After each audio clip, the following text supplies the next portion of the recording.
Hello everyone, I'm Sophie and I'm currently at Kechara Forest Retreat, Bentong, Malaysia.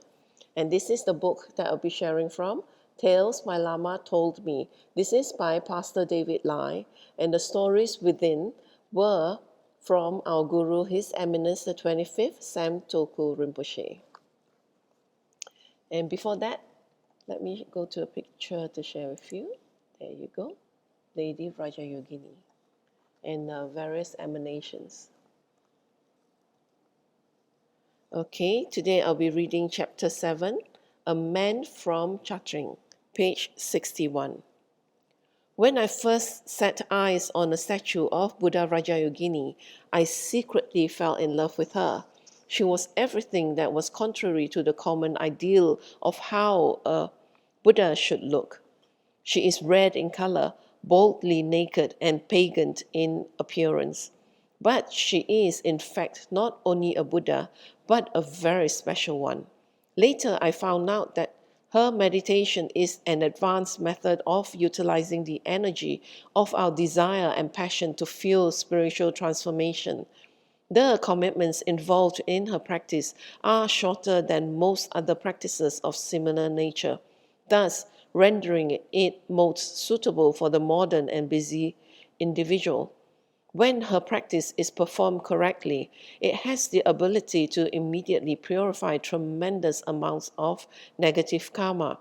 It can even grant a diligent practitioner's enlightenment in this very lifetime, or ascension to a pure land of Kachara paradise, where one can practice uninterruptedly.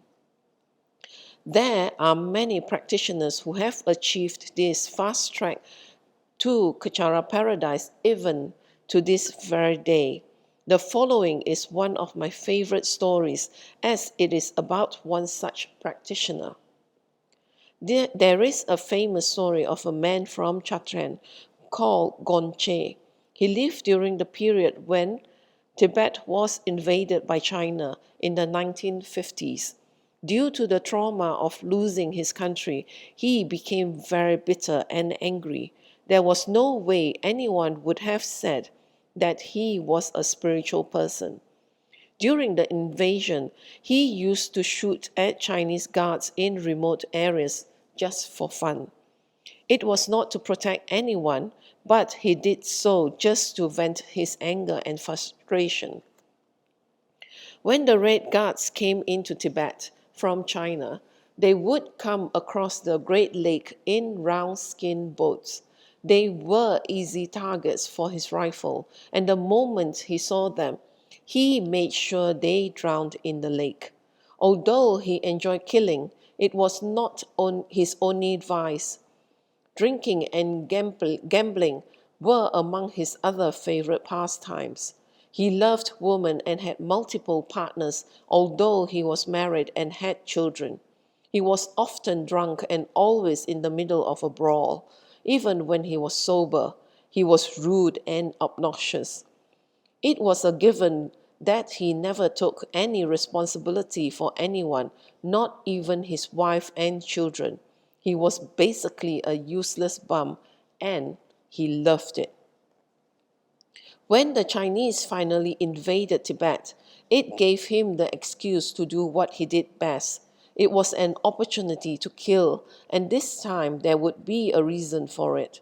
However, the country was eventually lost to the Chinese, and he was forced into exile.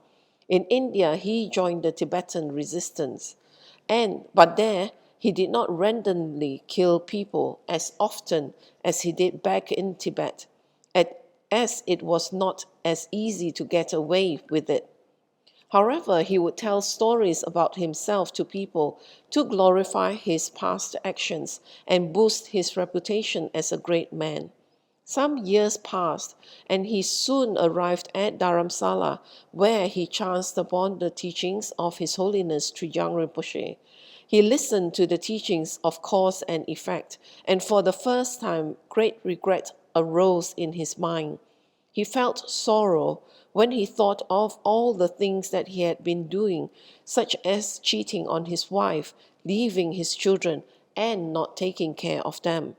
For many years he had also fought killed, sore excessively, and worst of all, he had been actually quite proud of all that he did. He had believed it was a very manly thing to do, but after listening to the wise teachings, he regretted his actions deeply and cried. As he listened to Trijang Rinpoche, Gonche began to realize what would happen to him, and he wept. After giving those teachings, Trijang Rinpoche bestowed an initiation of the sacred practice of the Tantric Buddha Rajayogini. Gonche was present throughout the teachings and took the initiation. Later, he also received a commentary and explanation of the practice from a geshe in Nepal. After that, he completely transformed and committed himself to making a difference. He sought audience with Trijang Rinpoche and told him that he wished to spend the rest of his life in retreat and sought his Lama's blessings. Subsequently, he went to say goodbye to his children and apologized profusely to his wife for all that he had done. He told them that he wished to make amends by engaging in this retreat. He entered into a strict solitary retreat and received instructions and the full commentary on Vajrayogini's practice from the Geshe in Nepal. Thereafter, he remained committed to his retreat and practiced despite the many hardships he had to endure. He remained in retreat for more than 10 years, meditating continually on Vrajayogini. After a lifetime of committing many terrible atrocities and heavy negative actions, the time was now ripe for Gonche to practice the Dharma, and so he ardently engaged in retreat for a very long period of time.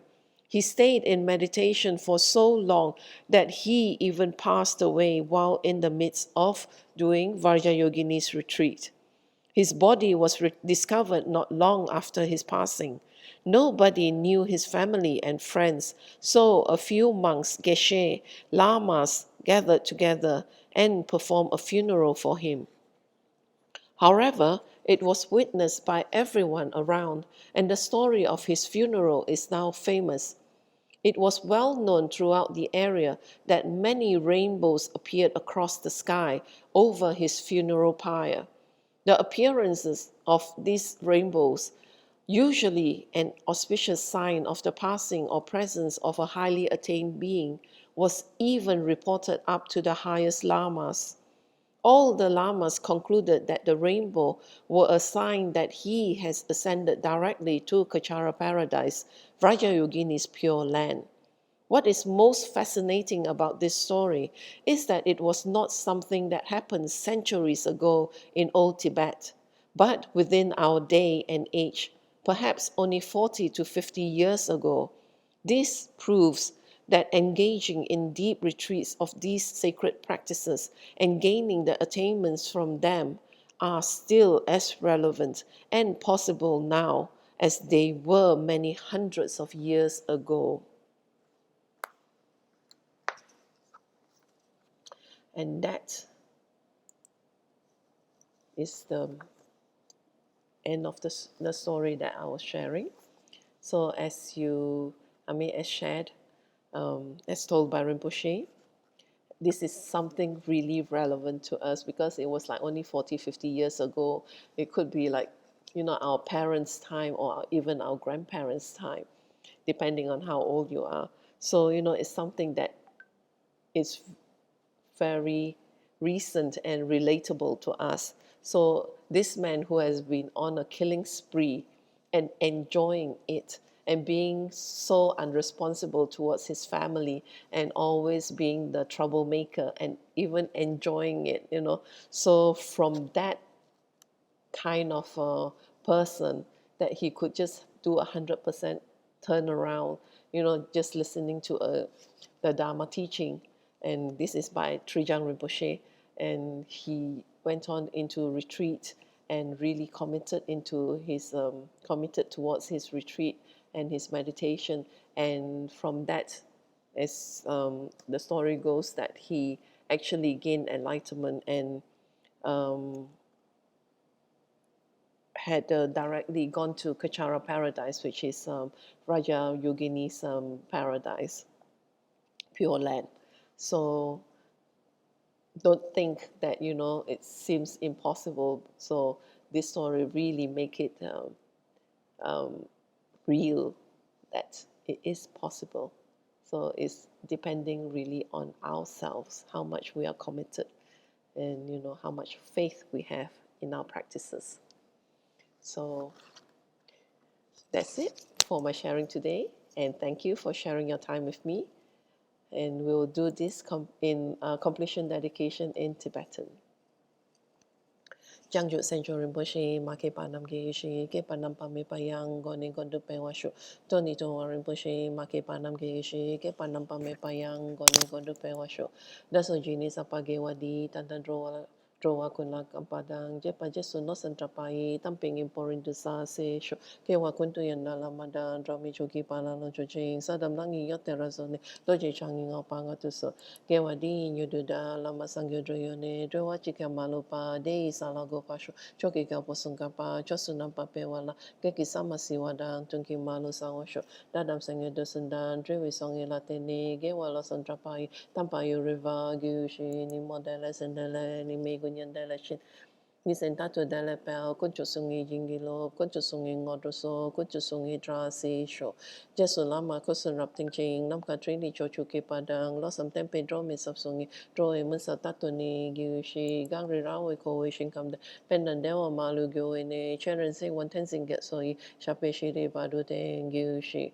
Home tompe ngodro malupa, den de dala salduso, kodan den palong shot nam, ke paso shik shukten sel. Thank you again for sharing your time with me, and please join me again when I share another story from the book.